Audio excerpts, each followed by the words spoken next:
So you've had a lot of extraordinary events between a death in the family and a birth. Yeah, Uh, and my brother and his partner's dog died yesterday. oh my goodness. Yeah.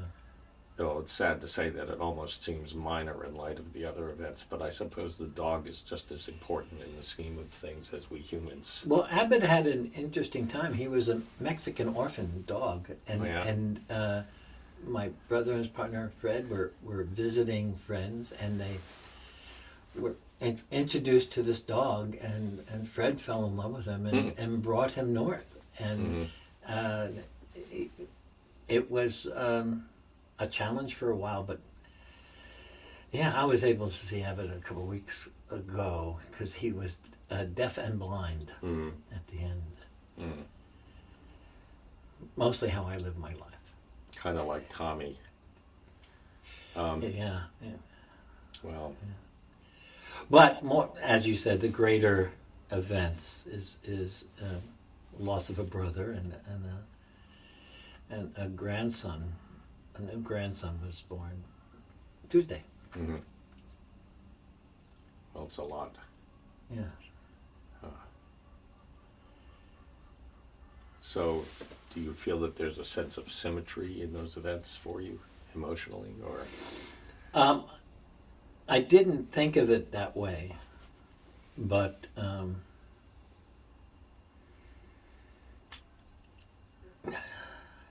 in some regard,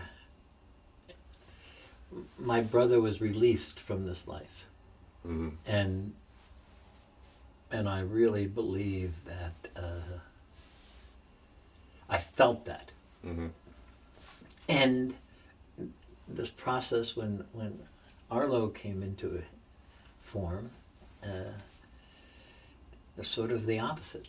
Is that life came down and took form, and this life is now ensconced in this 8-pound package of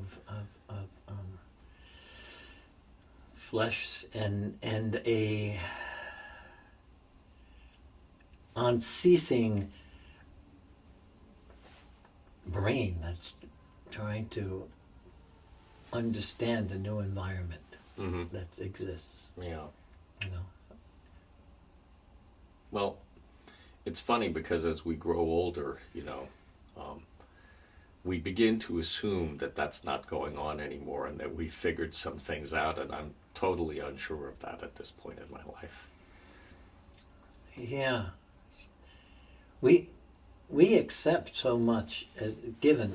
I remember my brother John, the man who passed away, used to tell me that the mind would stop asking questions once it identifies. It's very active in trying to identify new things as either edible or dangerous. Mm-hmm. And once it sort of knew what it was, it just sort of stopped being inquisitive. Hmm.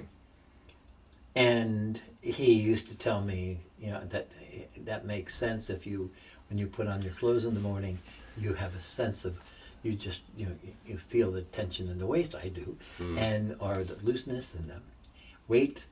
But by the time you leave the room, you don't feel any of that. Mm-hmm. Mm-hmm. So the mind is this wonderful, or the brain is this wonderful thing that it stops this questioning.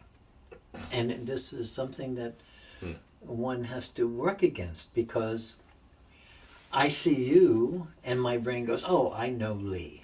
Mm-hmm. But I don't know Lee. Yeah. And I don't know who this Lee is who's in front of me right now. And yet,